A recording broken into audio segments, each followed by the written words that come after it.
Hello ನಮಸ್ತೆ, welcome back to my channel.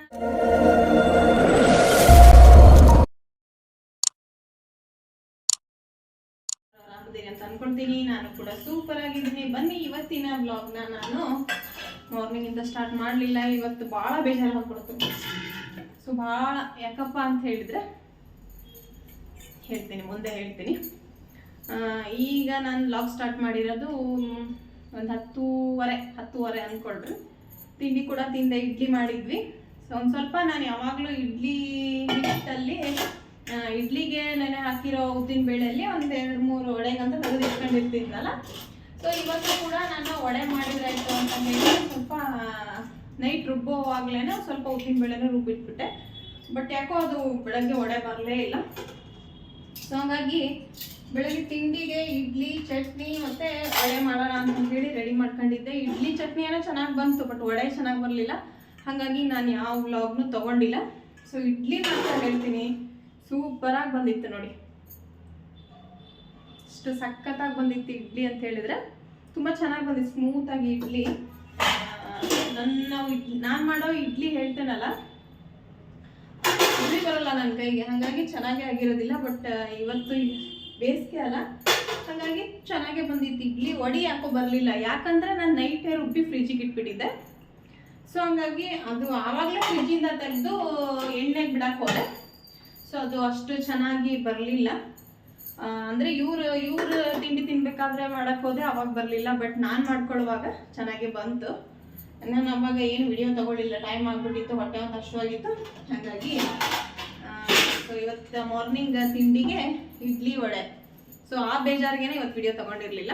So ಹಾಗಾಗಿ ಈಗ ಪಾತ್ರೆ ತೊಳಿಬೇಕು, ಮತ್ತು ಒಂದು ಸ್ವಲ್ಪ ನೆನ್ನೆ ತೊಳೆದಿದ್ದು ಪಾತ್ರೆ ಎಲ್ಲ ತಗೋಬೇಕಾಗಿತ್ತು. ಹಾಗಾಗಿ ಇವತ್ತು ಅಷ್ಟು ಪಾತ್ರೆ ತೊಳ್ಕೊಂಡು ಸೊ ಈಗ ಲಾಗ್ನ ಸ್ಟಾರ್ಟ್ ಮಾಡಿದ್ದೇನೆ. ಸೊ ಇವತ್ತು ಬಂದುಬಿಟ್ಟು ಇಲ್ಲೇ ನಾನು ಹೋಗೋ ಯಲ್ಲಮ್ಮನ ದೇವಸ್ಥಾನ, ಫಸ್ಟಿಗೆ ಹೋಗ್ತಿದ್ದೆ ಯಲ್ಲಮ್ಮನ ದೇವಸ್ಥಾನ. ಈಗ ನೆನ್ನೆ ಬ್ಲಾಗಲ್ಲಿ ಹೋಗಿದ್ನಲ್ಲ, ಆ ಯಲ್ಲಮ್ಮನ ದೇವಸ್ಥಾನ ಅಲ್ಲ ಅದು. ಆ್ಯಕ್ಚುಲಿ ಆ ಯಲ್ಲಮ್ಮನ ದೇವಸ್ಥಾನ ಬಂದುಬಿಟ್ಟು 28ಕ್ಕೇನೋ ಜಾತ್ರೆ ಇದೆ ಅದು. ಈಗ ಪ್ರತಿಯೊಂದು ಊರ ಹಬ್ಬ, ಪ್ರತಿಯೊಂದು ಜಾತ್ರೆಗಳು ಸಹ ಈಗ ಸ್ಟಾರ್ಟ್ ಆಗ್ತಾ ಇರ್ತವೆ. ಸೊ ನಮ್ಮೂರಲ್ಲಿ ಆಲ್ಮೋಸ್ಟ್ ಅಲ್ಲಿ ಮುಗಿದ್ಬಿಡ್ತೀವಿ ಎಲ್ಲದನ್ನು. ಬಟ್ ಇಲ್ಲಿ ಬೆಂಗಳೂರಲ್ಲಿ ಈಗ ಜಾತ್ರೆಗಳೆಲ್ಲ ಸ್ಟಾರ್ಟ್ ಆಗಿದ್ದವು. ಸೊ ಹಂಗಾಗಿ ನಾನು ಹಿಂದಿನ ಒಂದು ಈಗ ನೆನ್ನೆ ಹಾಕಿರೋ ವ್ಲಾಗ್ ಬಿಟ್ಟು ಅದು ಹಿಂದಿನ ವ್ಲಾಗಲ್ಲಿ ಕದ್ರಿ ನರಸಿಂಹಸ್ವಾಮಿ ದೇವಸ್ಥಾನ ಜಾತ್ರೆ ಇತ್ತು. ಸೊ ಅದು ಕೂಡ ನಿಮ್ಮ ಜೊತೆ ಶೇರ್ ಮಾಡ್ಕೊಂಡಿದ್ದೆ. ಸೊ ಈಗ ನೆಕ್ಸ್ಟು ಯಲ್ಲಮ್ಮ ದೇವಸ್ಥಾನದ ಜಾತ್ರೆ 2 days ತುಂಬ ಚೆನ್ನಾಗಿ ಮಾಡ್ತಾರೆ ಆ ದೇವಸ್ಥಾನದ ಜಾತ್ರೆನ. ಈ ಕದ್ರಿ ನರಸಿಂಹಸ್ವಾಮಿ ದೇವಸ್ಥಾನದ ಜಾತ್ರೆ ಆಗಿ ಒಂದು ವಾರಕ್ಕೇನೆ ಯಲ್ಲಮ್ಮನ ದೇವರ ಜಾತ್ರೆ ಮಾಡ್ತಾರೆ. ತುಂಬ ಚೆನ್ನಾಗಿ ಮಾಡ್ತಾರೆ ಜಾತ್ರೆ 2 ದಿನ. ಅಲ್ಲಿ ಮನೆ ದೇವ್ರು ಬೇರೆ ಆಗುತ್ತಲ್ಲ, ಹಾಗಾಗಿ ನಾನು ಯಾವುದು ಮಿಸ್ ಮಾಡಿದ್ರು ಇದಕ್ಕೆ ಮಿಸ್ ಮಾಡಬಾರ್ದು ಅಂತೀನಿ. ಯಾರಿಗಾದ್ರೂ ಗೊತ್ತಿರೋರಿಗೆ ಕೇಳ್ಕೊಂಡು ಯಾವಾಗಿದೆ ನೋಡಿ ಆ ಜಾತ್ರೆ ಅಂತ ಕೇಳ್ಕೊಂಡು ಹೋಗಿ ಬರ್ತಾ ಇದ್ದೆ. ಸೊ ಹಾಗಾಗಿ ಇವತ್ತು ದೇವ್ರ ಜಾತ್ರೆ ಇದೆ. ಸೊ ಅಲ್ಲಿಗೆ ಹೋಗ್ಬೇಕು. ಸೊ ಬರ್ರಿ, ಆ ಜಾತ್ರೆ ಹೆಂಗೆ ಮಾಡ್ತಾರೆ ಏನು ಅಂತ ಹೇಳಿ ನಿಮ್ಮ ಜೊತೆ ನಾನು ಶೇರ್ ಮಾಡ್ಕೊತೀನಿ. ಅದ್ರಾಗೂ ಯಲ್ಲಮ್ಮ ಅಂತ ಹೇಳಿದ್ರೆ ನಮ್ಮ ಮನೆ ದೇವರಲ್ಲ, ಹಾಗಾಗಿ ಇವತ್ತು ಆ ದೇವ್ರ ಜಾತ್ರೆಗೆ ಹೋಗ್ಬೇಕು. ಸೊ ಅಂತ ಹೇಳಿದ್ರೆ ನೀವು ಏನು ಹಾಕಿಲ್ಲ ಅಂದ್ರೂ ಕೂಡ ಸಖತ್ ಟೇಸ್ಟ್ ಇರ್ತೈತಿ. ಬಟ್ ಇಲ್ಲಿ ಊಟ ಹೆಂಗಿರುತ್ತೆ ಅಂತ ಹೇಳಿದ್ರೆ ನಿಮ್ಮ ಜೊತೆ ನಾನು ಶೇರ್ ಮಾಡ್ಕೊತೀನಿ. ಸೊ ಲಾಸ್ಟ್ ಇಯರ್ ನಾನು ಹೋಗಲಿಲ್ಲ, ಯಾವುದಕ್ಕೂ ಹುಷಾರಿರಲಿಲ್ಲ ಅನ್ನೋ ಕಾರಣಕ್ಕೇನು ಹೋಗಿರಲಿಲ್ಲ. ಅದು ಹಿಂದಿನ ಇಯರ್ ಹೋಗಿದ್ದೆ ನಾನು.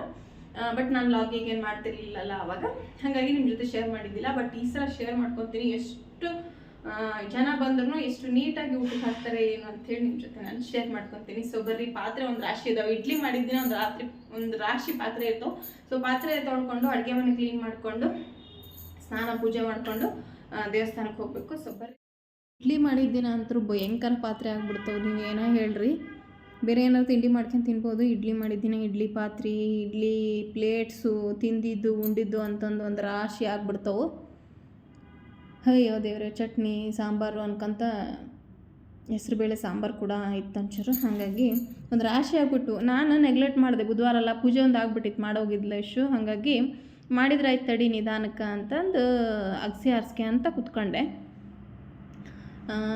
ಇನ್ನೇನು ಮಾಡು ಅಂತ ಹೇಳ್ದಂತ ತಡಿ ರಾಜು ಅಂತ ಹೇಳಿ ಅಗಸಿ ಆರಿಸ್ಕೆ ಅಂತ ಕೂತ್ಕೊಂಡೆ. ಹೇಳ್ತಾನಂತ ತಡ್ರಿ ಮುಂದೆ ನೋಡ್ರಿ. ಸೊ ಹಂಗಾಗಿ ಬಡ ಮೊದಲು ಪಾತ್ರೆ ತೊಳ್ಕೊಂಬಿಟ್ಟೆ. ಸೊ ಫಸ್ಟ್ ಪಾತ್ರೆ ತೊಳ್ಕೊಂಬಿಟ್ರೆ ಆಮೇಲೆ ಕಟ್ಟಿ ಎಲ್ಲ ಒರೆಸ್ಕೊಂಡು ನೀಟಾಗಿ ಆಮೇಲೆ ಸ್ನಾನಕ್ಕೆ ಹೋಗಕ್ಕೆ ಬರ್ತೈತಿ ಅಂತಂದು ಆಲ್ರೆಡಿ ಅಕ್ಕ ಹೇಳ್ದಾಗ್ಲೇ 10:30 ಆಯ್ತು. ಸೊ ಒಂದು ಸ್ವಲ್ಪ ಆರಿಸಿ ಆಮೇಲೆ ಅಡುಗೆ ಮನೆಗೆ ಹೋಗಿ ಕ್ಲೀನ್ ಮಾಡ್ಕೊಂಡು ಆಯಿತು. ಪಾತ್ರೆನೂ ಒಂದು ರಾಶಿ ಇತ್ತು ನೋಡಿ ಇಡ್ಲಿದು. ಸೊ ಅದನ್ನು ಫೈನಲಿ ಕ್ಲೀನ್ ಮಾಡ್ಕೊಂಡೆ. ಸೊ ನೋಡಿ ಈ ಥರ ಕಾಣಿಸ್ತದೆ. ಕ್ಲೀನ್ ಆದಮೇಲೆ ನೀಟಾಗಿ ಕಾಣಿಸ್ತೈತಿ. ಇಲ್ಲ ಅಂದರೆ ಅಯ್ಯೋ ಹೆಂಗೆ ಇಟ್ಕೊಂಡಿದ್ದಾರವ ಮನೇನ ಅಂತ ಅನ್ನಿಸ್ತಾ ಇರುತ್ತೆ. ತಪ್ಪ ಅಂದರೆ ನಾನು ತಿಂಡಿ ಯಾಕೋ ಬೋರ್ ಆಗಕ್ಕಂತು. ಅದಕ್ಕೋಸ್ಕರ ಏನು ಮಾಡಿದೆ, ಸುಮಾರು ದಿನ ಆಗಿತ್ತು ರಾಜು ಅಗಸಿ ಖಾಲಿ ಆಗೈತಿ, ಅಗಸಿ ಚಟ್ನಿ ಮಾಡು, ಶೇಂಗಾ ಚಟ್ನಿ ಖಾಲಿ ಆಗೈತಿ, ಶೇಂಗಾ ಚಟ್ನಿ ಮಾಡು ಅಂತ ಕೇಳ್ತಾ ಇಲ್ಲ. ಖಾಲಿ ಆಗೈತಾ ಇಲ್ವಾ ಅಂತ ಕೇಳೋದು. ಅಂದರೆ ಅವನು ಡೈರೆಕ್ಟಾಗಿ ಹೇಳೋಂಗಿಲ್ಲ ಮಾಡಿರಿ ಅಂತ. ಯಾವಾಗೂ ಯಾವ ಕೆಲಸನಾರಾಗಲಿ ಇದನ್ನು ಮಾಡು ಅಂತ ಡೈರೆಕ್ಟಾಗಿ ಹೇಳೋದೇ ಇಲ್ಲ. ಒಟ್ಟು ಇಂಡೈರೆಕ್ಟಾಗಿ ಹೇಳೋದು, ನಾ ಅರ್ಥ ಮಾಡ್ಕೊಂಡು ಮಾಡಬೇಕು ಅಂಥೇಳಿ. ಆರ್ಡ್ರ್ ಅಂತೂ ಯಾವಾಗೂ ಮಾಡೋಂಗಿಲ್ಲ. ಹಾಗಾಗಿ ಸುಮಾರು ದಿನದಿಂದ ಚಟ್ನಿ ಐತಾ ಅಂತ ಕೇಳ್ತಾನೆ ಇದ್ದ, ಮಾಡೇನೇನೋ ಅಂಥೇಳಿ. ಅದಕ್ಕೆ ಇಲ್ಲಪ್ಪ ಮಾಡಿಲ್ ತಡಿ, ನೆನಪಾಗಲ್ದ ರಾಜ, ಅದು ಆರಿಸ್ಕೋಬೇಕಲ್ಲ ಒಂಚೂರು ನೆನಪಾಗಲ್ದು, ಮಾಡ್ತಾನಂತ ಅಂದ್ಕೊಂಡು ಇವತ್ತು ತಿಂಡಿ ತಿಂದ ತಕ್ಷಣ ಇವನು ಆರ್ಸೋಣ ಅಂತ ಕುತ್ಕೊಂಡೆ. ಅಷ್ಟರಾಗ ಅಕ್ಕ ಕಾಲ್ ಮಾಡಿ ಅದೇ ಹೇಳಿದ್ನಲ್ಲ ಎಲ್ಲಮ್ಮನ ದೇವಸ್ಥಾನಕ್ಕೆ ಹೋಗೋಣ ಅಂತ. ಮೇ ಬಿ ನಾನು ನಾಳೆ ಇರ್ಬೋದು ಅಂತ ಅಂದ್ಕೊಂಡಿದ್ದೆ. ಹಾಗಾಗಿ ನಾಳೆಲ್ಲ ಬಿಡು, ಇನ್ನೇನು ಗುರುವಾರ ದಿನ ಸಾಯಿಬಾಬನ ದೇವಸ್ಥಾನಕ್ಕೂ ಹೋಗ್ತೀನಿ, ಅಲ್ಲಿನೂ ಹೋಗಿ ಬಂದ್ರಾಯ್ತು ಅಂತ ಅಂದ್ಕೊಂಡೆ. ಇದನ್ನ ಆರಿಸ್ಕೊಂಡು ಕೂತ್ಕೊಂಡೆ. ಅಕ್ಕ ಇಲ್ಲ ಇವತ್ತೇ ಅಂತೆ, ಬಾ ಹೋಗೋಣ ಅಂತಂದರು. ಹಾಗಾಗಿ ಇದನ್ನು ಈಗ ಇಷ್ಟಕ್ಕೆ ಬಿಟ್ಟು ಹೋಗ್ತಾ ಇದ್ದೀನಿ. ಅಗಸಿ ಚಟ್ನಿ ಮತ್ತು ಕಡ್ಲಿ, ನಮ್ಮ ಕಡೆ ಎಲ್ಲ ಶೇಂಗಾ ಚಟ್ನಿ ಅಂತ ಹೇಳ್ತೇವಲ್ಲ ನಾವು, ಅದನ್ನು ಮಾಡಬೇಕು. ಏನಾದ್ರು ದೇವಸ್ಥಾನದಿಂದ ಬಂದು ಬಿಸಿಲಲ್ಲಿ ಬಂದು ನಾನು ಆರಾಮಿದ್ದರೆ ನಿಮ್ಮ ಜೊತೆಗೆ ನಾನು ಇದನ್ನು ಕೂಡ ಶೇರ್ ಮಾಡ್ಕೊತೀನಿ. ಸೊ ಇದನ್ನು ತಿನ್ನೋದ್ರಿಂದ ಅಂತೂ ಹೆಲ್ತಿಗೆ ಭಾಳ ಒಳ್ಳೇದು ಅಂತ ರಾಜು ಯಾವಾಗಲೂ ಹೇಳ್ತಿರ್ತಾರೆ. ತಿಂತೇನೆ ಭಾಳ ಕಡಿಮೆ, ಹಂಗೆ ಅವರು ತಿಂದಂಗೆ ದಿನ ತಿನ್ನೋದಿಲ್ಲ. ಸೊ ಹಂಗಾಗಿ ಈ ಚಟ್ನಿನೂ ಕೂಡ ನಿಮ್ಮ ಜೊತೆ ನಾನು ಶೇರ್ ಮಾಡ್ಕೊತೀನಿ. ಸೊ ಬರ್ರಿ, ಈಗ ಫ್ರೆಶ್ ಆಗಬೇಕು. ಅಲ್ಲಿ ನಾನು ಕೂಡ ರೆಡಿ ಆದೆ. ಸೊ ಈ ಸೀರೆ ತುಂಬ ಹಳೆ ಸೀರೆ ಇದು. ಸೊ ಹಂಗಾಗಿ ಎಲ್ಲಿ ಉಟ್ಕೊಂಡು ಹೋಗೋದು ಅಂತ ಇವತ್ತು ದೇವಸ್ಥಾನಕ್ಕೆ ಉಟ್ಕೊಂಡು ಹೋಗೋಣ ಅಂತ ಹೇಳಿ ಉಟ್ಕೊಂಡೆ. ಅವಾಗ ಫ್ಯಾಷನ್ ಇದ್ವು ಈ ಥರ ಸಾರಿಗಳೆಲ್ಲ. ಸೊ ಹಂಗಾಗಿ ಇದನ್ನೇ ಉಟ್ಕೊಂಡು ಹೋಗ್ತಾ ಇದ್ದೀನಿ ಈಗ. ಸೊ ನಂದು ರೆಡಿ ಆಯಿತು, ಅಕ್ಕಾರಿಗೆ ಕಾಲ್ ಮಾಡಿ ಕೇಳಿ ಸರಿ ಹೋಗೋಣ ಬರ್ರಿ. ಈಗ ಹೋಗ್ತಾ ಇದ್ದೀನಿ. ಸೊ ಅಲ್ಲಿ ರೋಡ್ ಏನೋ ಹಾಳು ಗೆಪ್ಸಾಕತ್ತಾರ. ಇಶಪ್ಪ ಈಗ ನೋಡ್ರಿ, ಇಲ್ಲಿ ಕ್ಲೀನ್ ಮಾಡತ್ತಾರ, ರೋಡಲ್ಲ ಮನೆ ಕ್ಲೀನ್ ಮಾಡತ್ತಾರ. ಸೊ ಹಂಗಾಗಿ ಒಂದು ಸ್ವಲ್ಪ ಧೂಳು ಬೇರೆನಾ. ಇನ್ನೊಂದು ಏನು ಗೊತ್ತಾ, ಅಲ್ಲಿ ಕುತ್ಕೊಂಡು ಊಟಕ್ಕೆ ಚಂದ ಹಾಕ್ತಾರೆ, ಅದಕ್ಕೆ ಹೋಗ್ತೀನಿ. ಹಾಂ ಬೇಡ ಅಂದಿಲ್ಲ ಅಂಕಲ್ ಬೈದೋಗಿದಾರೆ, ಇಲ್ಲೇನ್ ಮಾಡ್ತೀಯ ಕುತ್ಕೊಂಡು ಹೋಗೋ ಅಂತ. ಏನ್ ಮಾಡ್ತಾರೆ ಹೂನೇ, ಮುದ್ದೆ, ಅನ್ನ, ಸಾಂಬಾರು, ಪಲಾವು, ಏನೋ ಸ್ವೀಟು. ನೆನ್ನೆ ಅಣ್ಣಂಗ ಅದೆಷ್ಟು ಹಿಂಸೆ ಮಾಡಿದ್ರಂತೆ. ಅಣ್ಣ ಸ್ಪೆಷಲ್ ಬರೀ ತಿನ್ಬಿಟ್ಟಿದ್ರಲ್ಲ, ಮತ್ತೆ ಡ್ರೆಸ್ ಹಾಕೋಣಂಗಿಲ್ಲ ಅಂದ್ರೆ ಬಾರ ಯಾವ ನೋಡಿದ್ರು ಬೈತಾನೆ ಚಂದ ಕಾಣಕೊಂಟಿ. ಬಾ ಯಾರು ರೆಡಿನ ಇಲ್ಲ, ಬಾ ಯಾವ ನೋಡಿದ್ರು ಬೈತಾನೆ ಅಂತ. ಇವತ್ತು ಬಾ ಹೋಗೋಣ ಅಣ್ಣಿದ್ರ ಹುಡುಗ ಬಂದಿಲ್ಲ ಇವತ್ತಾ ಮಂಗಳವಾರ ರಜಾನ ಬುಧವಾರ ರಜಾನ ಇಲ್ಲೇ. ಅಲ್ಲಿ 4 ಮಂದಿ ನಾವು ಯಾವಲ್ಲಿ ಹೊಂಟ್ರು 4 ಮಂದಿಗೆ ಇನ್ಫಾರ್ಮ್ ಮಾಡ್ತೇವೆ ಬರ್ರಿ ಹೋಗೋಣ ಅಂತ ಹೇಳಿ. ಸೊ ಹಂಗೆ ಅಂದ್ಕೊಂಡು 4 ಮಂದಿನೂ ದೇವಸ್ಥಾನಕ್ಕೆ ಬಂದ್ವಿ. ನೀವು ಏನೋ ಹೇಳ್ರಿ, ಜಾತ್ರೆ ಪೂಜೆ ಪುನಸ್ಕಾರ ಅಂದ್ರೆ ಈ ಬೆಂಗಳೂರೊಳಗನ ಚಂದ ಹೂವಿನಿಂದ ಡೆಕೋರೇಷನ್ ಮಾಡಿರ್ತಾರೆ. ಒಳ್ಳೆ ಮದ್ವೆ ಮನೆ ಒಳಗೆ ಹೆಂಗೆ ರೆಡಿ ಮಾಡಿರ್ತಾರೆ ನೋಡು, ಹಂಗೆ ರೆಡಿ ಮಾಡಿರ್ತಾರೆ. ನೋಡಾಕಾರ 2 ಕಣ್ಣು ಸಾಲದಾಗಿತ್ತು. ನಿನ್ನೆ ಎಲ್ಲಮ್ಮನೂ ಅಷ್ಟೇ ಫುಲ್ ಬಂಗಾರದ ಅದು ರೆಡಿ ಮಾಡಿದ್ದು, ಕಿರೀಟ ಮತ್ತು ಮುಖಕ್ಕೆ ಹಾಕಿರೋದು, ಮೈಗೆ ಹಾಕಿರೋದೆಲ್ಲ ಫುಲ್ ಭಾಳ ಚಂದ ಕಾಣತ್ತಿದ್ದೆ. ಎಲ್ಲೋ ಎದ್ದು ಬರೋದು ದರ್ಶನ ಎಲ್ಲ ಮುಗಿಸ್ಕೊಂಡ್ವಿ. ಸ್ಟಾರ್ಟಿಂಗೇ ಹೇಳಿದ್ನಲ್ಲ ನಾನು, ಇಲ್ಲಿ ಮದುವೆ ಮನೆ ಊಟ ಕಾಯ್ಕೊತಾರೆ ಎಲ್ಲರಿಗೂ ಕುಂದ್ರಿಸಿ. ಬಂದವ್ರು ಯಾರಿಗೂ ಊಟ ಇಲ್ಲ ಅನ್ನಂಗಿಲ್ಲ, ಹಂಗೆ ಕುಂದ್ರಿಸಿ ಊಟಕ್ಕೆ ಹಾಕ್ತಾರೆ. ಸೊ ಬಿಸಿಲು ಭಯಂಕರ ಇತ್ತು, ಅಲ್ಲಿ ಕುಂದ್ರಾಕೂ ಜಾಗ ಇರಲಿಲ್ಲ. ಹಾಗಾಗಿ ಅಲ್ಲೇ ಕಟ್ಟೆ ಇತ್ತು, ಕಟ್ಟೆ ಮೇಲೆ ಓಷ್ಟ್ರು ಕೂತ್ಕೊಂಡ್ವಿ. ಸೊ ಅಂದರೆ ನಾನು ಊಟ ಮಾಡಬೇಕಾದ್ರೆ ವಿಡಿಯೋ ತೊಗೊಳಕ್ಕಾಗುತ್ತೋ ಇಲ್ವೋ ಅಂತ ಅಂದ್ಕೊಂಡು ಅಲ್ಲಿ ಊಟ ಮಾಡ್ತಾಯಿದ್ರು. ಸೊ ಅವ್ರು ತೊಗೊಂಡೆ. ಯಾವ ಥರ ನೀಡ್ತಾರೆ ನೋಡಿ ಅಡುಗೆನ. ಸ್ಟಾರ್ಟಿಂಗೇ ಬಾಳೆದಲ್ಲಿ ಊಟ ಜಸ್ಟ್ ನಿಮ್ಮ ಏನಂದರೆ ಅದೇ ತೋರ್ಸೋಣ ಇಷ್ಟು ಜನ ಊಟ ಮಾಡಿದ್ರು ಒಂದು ಚೂರು ಇಲ್ಲ ಅನ್ನಂಗೆ ಇಲ್ಲ. ಇದು ಖಾಲಿ ಆಗೈತಿ ಅನ್ನಂಗೆ ಇಲ್ಲ. ಮದುವೆ ಮನೆಯಲ್ಲಾದರೆ ಸೊ ಇದು ಖಾಲಿ ಆಗೈತಿ ಅಂತ ಹೇಳ್ತಾರೋ ಏನೋ, ಬಟ್ ಈ ಪೂಜೆದಲ್ಲಿ ಏನೂ ಖಾಲಿ ಆಗೈತಿ ಅಂತ ಅನ್ಸಂಗೆ ಇಲ್ಲ. ಸೊ ಎಲ್ಲರೂ ಅವರು ಊಟ ಮಾಡಾದ್ಮೇಲೆ ನಾವು ಊಟಕ್ಕೆ ಕೂತ್ಕೊಂಡ್ವಿ. ಸೊ ನನಗೂ ಬಾಳೆದಲ್ಲಿ ಊಟ ಅಂದ್ರೆ ಭಾಳ ಇಷ್ಟ. ಅದೇನೋ ಒಂಥರ ಟೇಸ್ಟೇ ಬೇರೆ ನೋಡ್ರಿ ನೀವು. ಆಮೇಲೆ ಸಾಬುದಾನಿ ಪಾಯಸ ಏನು ಟೇಸ್ಟ್ ಆಗಿತ್ತು ಅಂತೀರಿ. ಅದಕ್ಕೆ ಆಮೇಲೆ ಕೋಸಂಬರಿ, ಹೆಸರುಬೇಳೆ ಕೋಸಂಬರಿ ಮತ್ತು ಬೀನ್ಸ್ ಪಲ್ಯ, ಉಪ್ಪಿನಕಾಯಿ ಅದೇ ಹಾಕಿದ್ರು. ಆಮೇಲೆ ಕೊಬ್ಬರಿ ಹೋಳ್ಗೆ, ಹಪ್ಪಳ, ಮುದ್ದೆ, ಮತ್ತು ಮುದ್ದೆಗೆ ಸಾಂಬಾರು ಮಾತ್ರ ಸಖತ್ತಾಗಿರ್ತೈತಿ. ಮುದ್ದೆ ಅರ್ಧ ಹಾಕ್ಸ್ಕೊಳ್ಳೋಣ ಅಂದರೆ ಸಾಂಬಾರು ನೋಡಿ ಇನ್ನೊಂದು ಹಾಕ್ಸ್ಕೊಂಡೆ. ಪಲಾವು, ಮೊಸರು ಬಜ್ಜಿ, ಅನ್ನ, ಸಾಂಬಾರು. ಸೊ ಎಲ್ಲ ಊಟ ಮಾಡ್ಕೊಂಡು ಮಜ್ಜಿಗೆ ಪಾನಕ ಎಲ್ಲ ಇತ್ತು. ಸೊ ಮಜ್ಜಿಗೆ ಪಾನಕನೂ ಸಹ ಎಲ್ಲರೂ ಕುಡಿದು ಊಟ ಚೆನ್ನಾಗಿತ್ತಲ್ಲ ಅಂತ ಹೇಳಿ ಮಾತಾಡ್ಕೊತ ಎಲ್ಲರೂ ಬಂದ್ವಿ. ಹೌದು ಚೆನ್ನಾಗಿರ್ತೈತಿ ಇಲ್ಲಿ ವರ್ಷ ಯಾವಾಗ್ಲೂ ಅಂತಂದು ಅಕ್ಕ ಹೇಳ್ತಾ ಇದ್ದರು. ಈಗ ದೇವಸ್ಥಾನದಿಂದ ಬಂದ್ವಿ. ಸೊ ಅವ್ರವ್ರ ಮನೆಗೆ ಅವ್ರವ್ರು ಹೋದ್ರೆ ಹಾಗೆ ಬರ್ತಾ ಎಲ್ಲರೂ ಅವ್ರವ್ರ ಮನೆಗೆ ತರಕಾರಿ ತೊಗೊಂಡು ಬಂದ್ವಿ. ಕರ್ಬೇವಿನ ಸೊಪ್ಪು ಎಲ್ಲೂ ಸಿಗ್ತಾ ಇರಲಿಲ್ಲ ನನಗೆ, ಹಾಗಾಗಿ ಕರ್ಬೇವಿನ ಸೊಪ್ಪು ತರಕಾರಿ ಎಲ್ಲ ತೊಗೊಂಡು ಬಂದ್ವಿ. ಊಟ ಮಾತ್ರ ಸೂಪರಾಗಿರ್ತೈತಿ. ನೀವು ನೋಡಿದ್ದೀರಿ ಹೆಂಗೆ ಊಟಕ್ಕೆಲ್ಲ ಏನೇನು ನೀಡಿದ್ರು. ಸೊ ಎಷ್ಟು ಜನ ಬಂದಿದ್ರು ಅಂತ ಹೇಳಿ. ಸೊ ಫೈನಲಿ ಸುಸ್ತಾದಂಗೆ ಆಯ್ತು. ಒಂದು ಸ್ವಲ್ಪ ಹೊತ್ತು ರೆಸ್ಟ್ ಮಾಡ್ಬೇಕೀಗ. ಒಂದು ಅರ್ಧ ಗಂಟೆ ರೆಸ್ಟ್ ಮಾಡಿದೆ.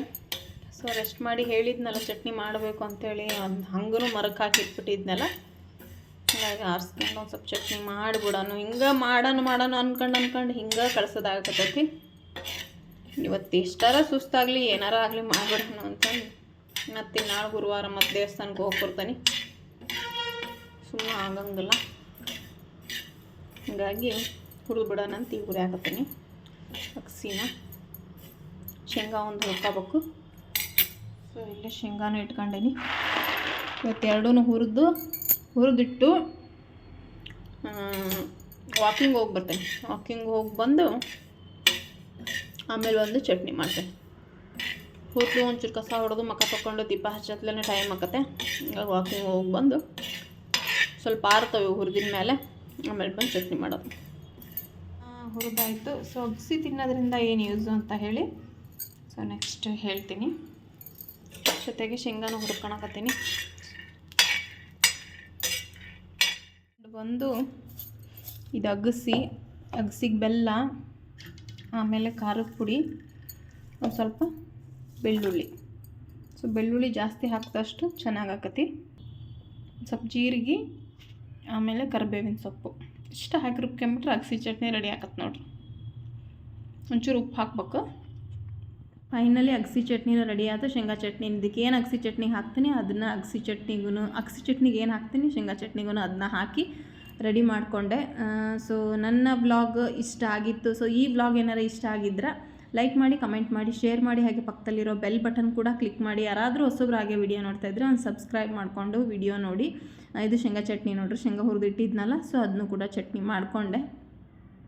ಸೊ ಇಲ್ಲೇ ನಿಮಗೂ ಕೂಡ ಎಲ್ಲಮ್ಮನ ದರ್ಶನನೂ ಮಾಡಿಸಿದ್ದೆ. ನಿಮಗೆ ಎಷ್ಟು ಚೆಂದ ಕಾಣ್ತಾ ಇದ್ಲಲ್ಲ ಎಲ್ಲಮ್ಮ, ನಿಜವಾಗ್ಲೂ 2 ಕಣ್ಣು ಸಾಲದಾಗಿತ್ತು. ಸೊ ಈ ವ್ಲಾಗ್ನ ಇಲ್ಲಿಗೆ ಎಂಡ್ ಮಾಡ್ತೀನಿ. Thank you.